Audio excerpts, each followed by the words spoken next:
Hello students, आज की class में आपका स्वागत है।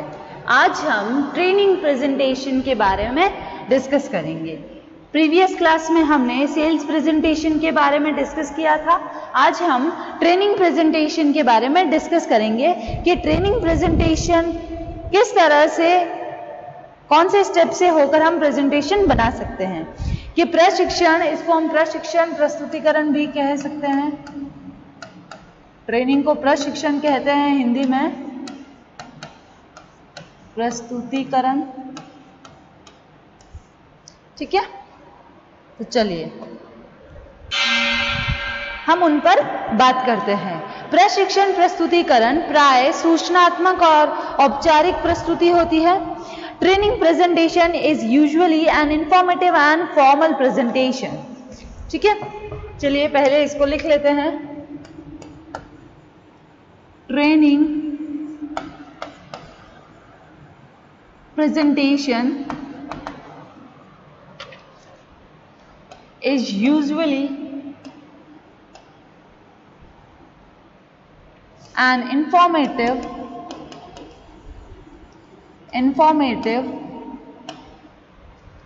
and formal presentation.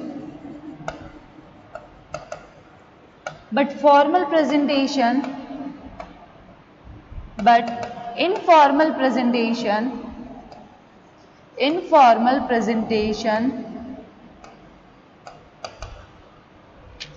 behavior is also helpful.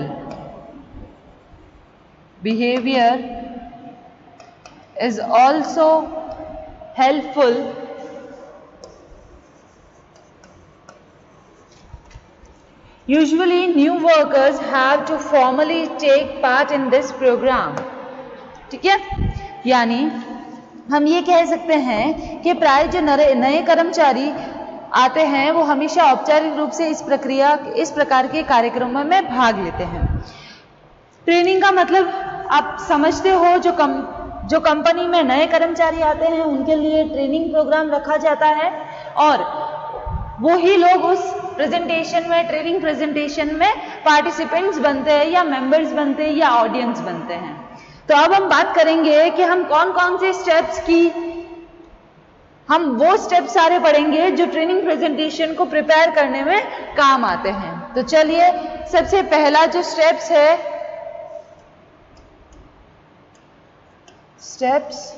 ठीक है, चलिए सबसे पहला जो स्टेप है वो है हमारा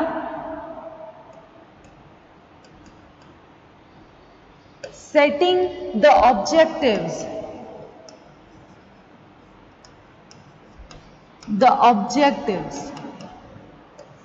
ठीक है, ये क्या कहता है कि suppose that the objective of the training presentation is to train to new workers in their work and educate them to the organization activities, processes and policies, rules and cultural acts। यानी यहाँ पर इसमें क्या object set किया जाता है कि माना प्रशिक्षण प्रस्तुतिकरण का उद्देश्य नए कर्मचारियों को उनके कार्यों के विषय में प्रशिक्षण देना है तथा संगठन की गतिविधियां, प्रक्रिया, नीति, नियमों और कार्यविधियों से उन्हें परिचित करना। क्या क्या करवाएंगे ये लोग न्यू वर्कर से? न्यू वर्कर से सबसे पहला ट्रेन करेंगे किसके रिगार्डिंग? उनके वर्कर्स देयर वर्क, वर्कर के काम के प्रति उनको ट्रेन करेंगे। फिर ऑर्गेनाइजेशन के activities, process, policies, rules and work culture. ठीक है, इनके बारे में इनको इंफॉर्मेशन प्रोवाइड करवाएंगे। क्लियर है यहाँ पर? तो सबसे पहला था हमारा सेटिंग ऑब्जेक्टिव। अब हम नेक्स्ट की बात करते हैं। सेकंड है हमारा ऑडियंस एनालिसिस। ऑडियंस एनालिसिस, ठीक है। ऑडियंस एनालिसिस यानी it is a clear that the worker who have come to, चलिए, it is a clear that the worker who have come for training are from a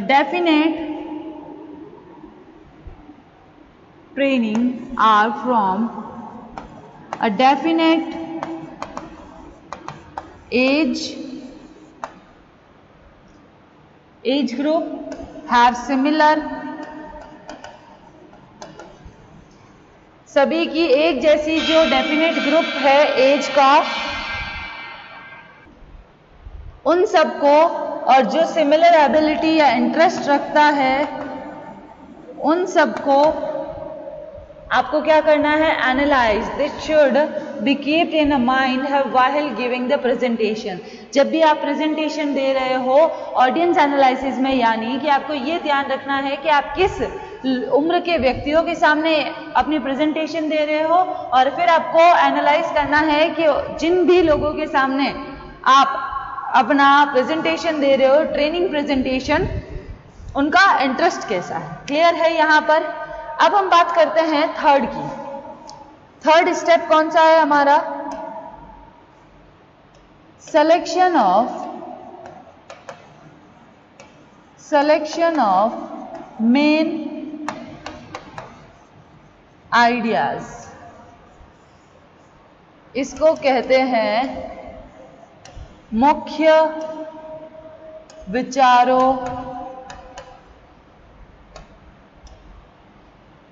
idea, मुख्य विचार का चुनाव करना, ठीक है। अब ये कैसे होता है, चलिए, training presentation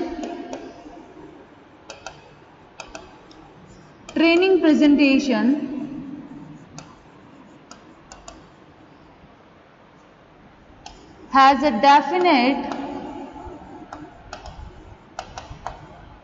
definite work area or direction the trainer should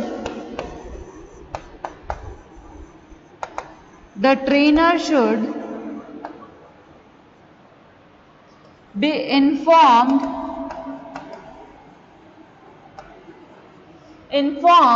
about that specific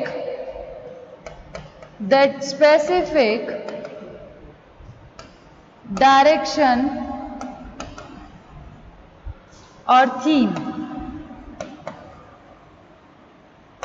यानी मुख्य विचारों का चुनाव। प्रशिक्षण प्रस्तुतिकरण एक विशेष कार्य क्षेत्र या दिशा होती है। ट्रेनिंग प्रेजेंटेशन एक स्पेसिफिक डायरेक्शन या फिर स्पेसिफिक एक वर्क एरिया है। उस थीम या उस स्पेसिफिक वर्क एरिया के बारे में जो भी एम्प्लॉयज आते हैं उनको बताया जाता है। क्लियर है। तो सबसे पहले हमने क्या किया है, हमारे ऑब्जेक्ट सेट कर दिए, उसके बाद हमने ऑडियंस एनालिसिस कर दिया। ये सारे स्टेप किसके हैं, प्रशिक्षण प्रस्तुतिकरण यानी ट्रेनिंग प्रेजेंटेशन के। सबसे पहला सेटिंग द ऑब्जेक्टिव, सेकेंड है ऑडियंस एनालाइज करना, थर्ड है हमारा सिलेक्शन ऑफ मेन आइडियाज। अब हम फोर्थ की बात करते हैं। फोर्थ है हमारा research the topic. Research the topic यानी आपका जो भी सब्जेक्ट है, जो भी विषय है, उसके बारे में अन्वेषण करना, रिसर्च करना। प्रशिक्षण प्रस्तुतिकरण यानी ट्रेनिंग प्रेजेंटेशन के लिए आपके टॉपिक से रिलेटेड सारी इंफॉर्मेशन और सारे टूल्स, सारे फैक्ट्स कलेक्ट कर देनी चाहिए, और उससे रिलेटेड जो भी एक्सपर्ट है उनकी भी हेल्प ले सकते हैं। उन्हें ट्रेनिंग के लिए जो भी लेक्चर्स होते हैं उनके लिए भी इनवाइट कर सकते हैं। All the information research the topic में देखो, आप अपने एक्सपर्ट जो होते हैं उनकी राय ले सकते हो, उनको ट्रेनिंग में बुला सकते हो अपने एम्प्लॉयज़ को सिर्फ लेक्चर देने के लिए कि आप इस तरह का काम कीजिए, जिससे उनको काम को समझने में और भी आसानी हो सकती है। क्लियर है? तो अब हम बात कर रहे हैं all the information and the material related to the presentation, training presentation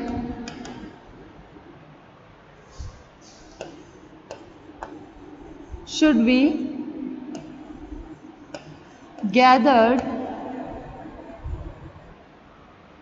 and help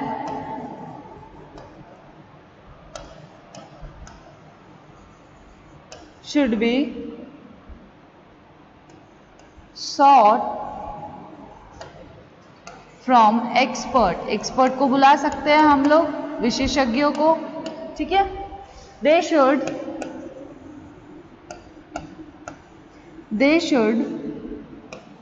be invited to give a training lecture। Training से रिलेटेड लेक्चर उनको दे सकते हैं वो लोग। क्लियर है यहाँ तक? ये था हमारा 4th टॉपिक। अब हम आगे बात करते हैं 5th टॉपिक की। 5th टॉपिक है हमारा ड्राफ्ट द प्रेजेंटेशन। प्रेजेंटेशन का ड्राफ्ट तैयार करना, ड्राफ्ट ऑफ प्रेजेंटेशन। ठीक है, अब ये कैसे बनता है इस पर बात करते हैं। चलिए, इसके 3 पॉइंट्स हैं, ठीक है।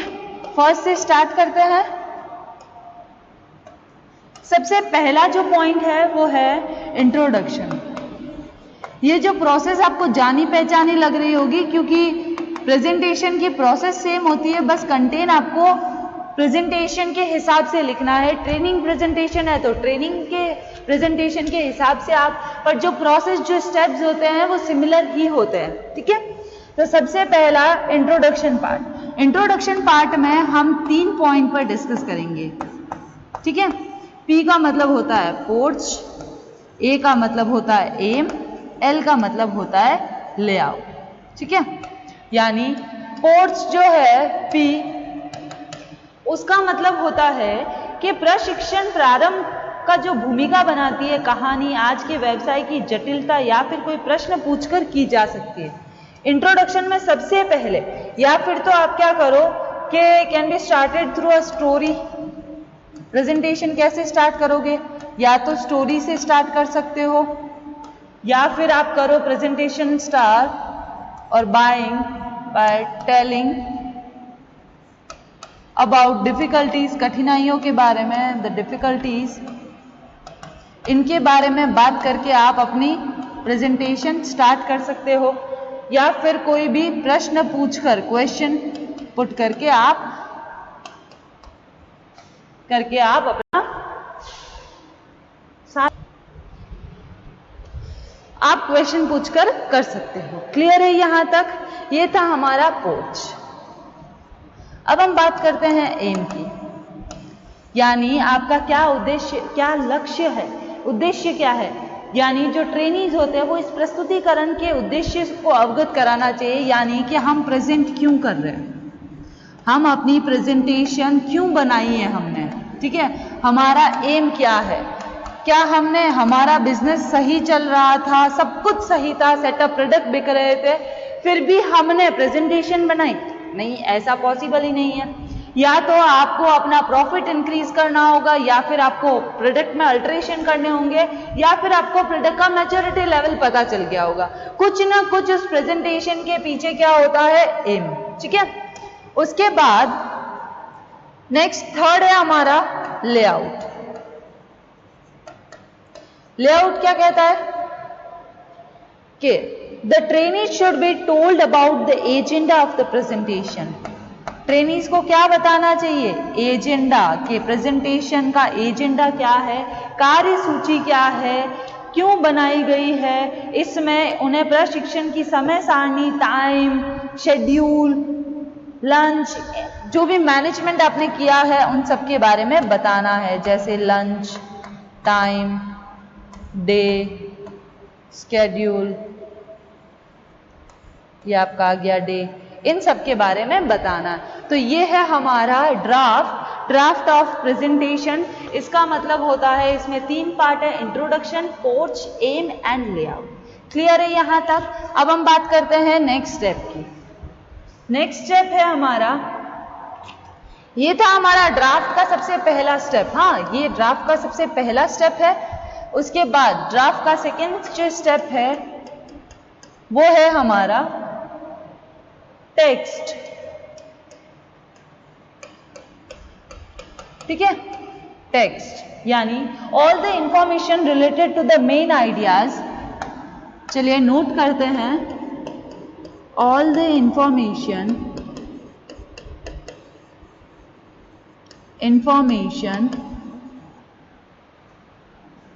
related to the main idea or a subject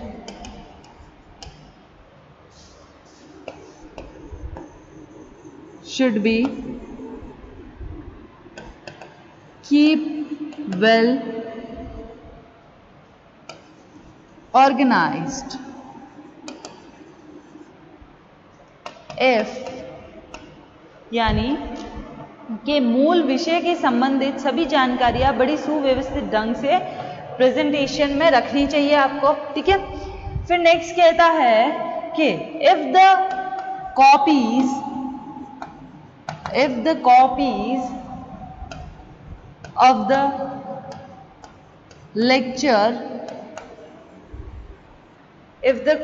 of the lectures by जो एक्सपर्ट लेक्चर्स देते हैं, experts have been received, then their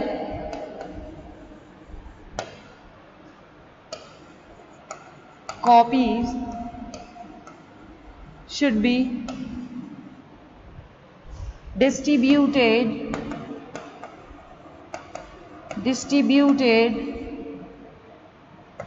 among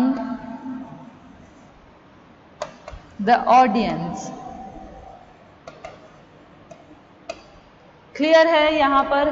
ये था हमारा टेक्स्ट, यानी कि मूल विषय से संबंधित सारी जानकारियां बहुत ही संजो कर रखनी चाहिए। किसके लिए? प्रेजेंटेशन के लिए। जो एक्सपर्ट्स है, यदि उनके लेक्चर की जो कॉपी है वो पहले से ही प्राप्त कर दी है आपने, लेक्चर की कॉपी आपको मिल गई है, तो उसकी बहुत सारी कॉपीज तैयार करके आप क्या कर सकते हो? लिसनर्स में डिस्ट्रीब्यूट करवा सकते हो। ट्रेनिंग किस मेथड से दिया जाएगा ये भी पहले से ही फिक्स्ड होता है। क्लियर है यहाँ पर? ठीक है,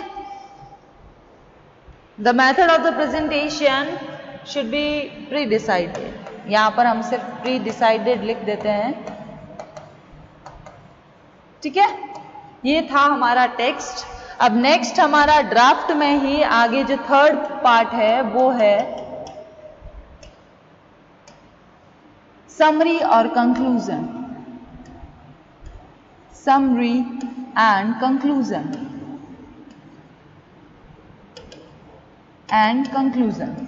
ठीक है, अब ये क्या कहता है? At the end of the training presentation, at the end of the training presentation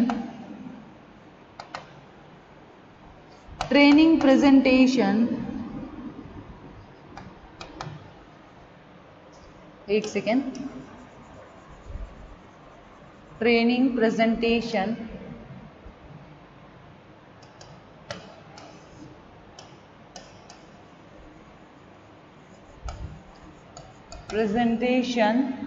various things like a method of training use, main points and other things should be repeated and short. Last में हमको क्या करना है? Training presentation के and में हमको repeat करने हैं अपने main points. Repeat main points in short. ठीक है, ये था हमारा लास्ट पॉइंट। ये हमारा लास्ट पॉइंट है ड्राफ्ट ऑफ प्रेजेंटेशन का। सबसे पहला पार्ट है हमारा इंट्रोडक्शन, सेकेंड है हमारा टेक्स्ट, थर्ड है हमारा समरी। अब हम सिक्स जो स्टेप है उसकी बात करते हैं। सिक्स स्टेप जो है वो है हमारा use of visual aids, use of visual aids. इसका मतलब है कि various kind of visual add can be use in a training presentation. It depend upon the method and nature of training. आप विजुअल एड्स भी use कर सकते हो, पर वो it depends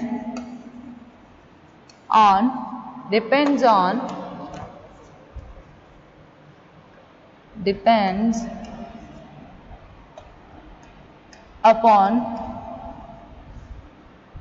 the method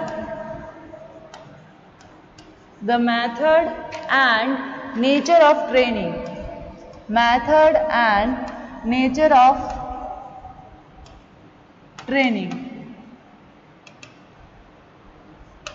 clear है? यानी कि जैसे कंप्यूटर वगैरह है, ठीक है, कंप्यूटर प्रेजेंटेशन दे सकते हो आप, बस डिपेंड करता है कि आपका मेथड क्या है और आपकी ट्रेनिंग का नेचर कैसा है।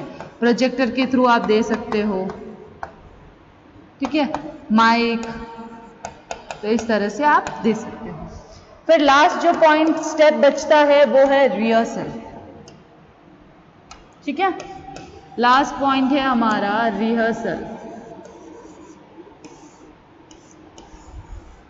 एक प्रेजेंटेशन को जब हम खत्म करते हैं, usually no special rehearsal for are required for training presentation because the presenter usually are wise experience specialist and the trainer usually are new inexperienced with average brain but still rehearsing the presentation giving self confidence।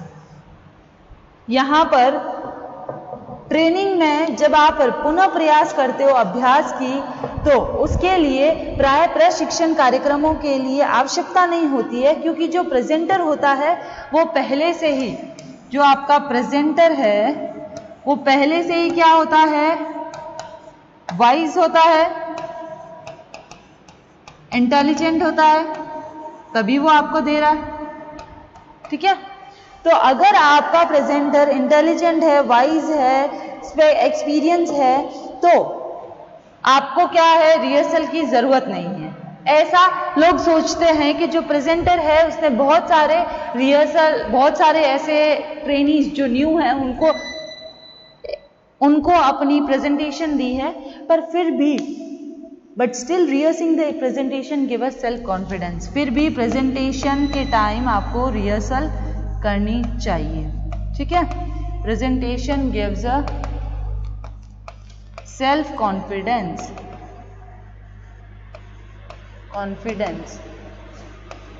Clear है यहाँ पर? ठीक है, ये थोड़ा सा मैं सही कर देती हूँ, कॉन्फिडेंस। ठीक है, तो ये था हमारा ट्रेनिंग प्रेजेंटेशन के सारे आज के स्टेप्स हमारे।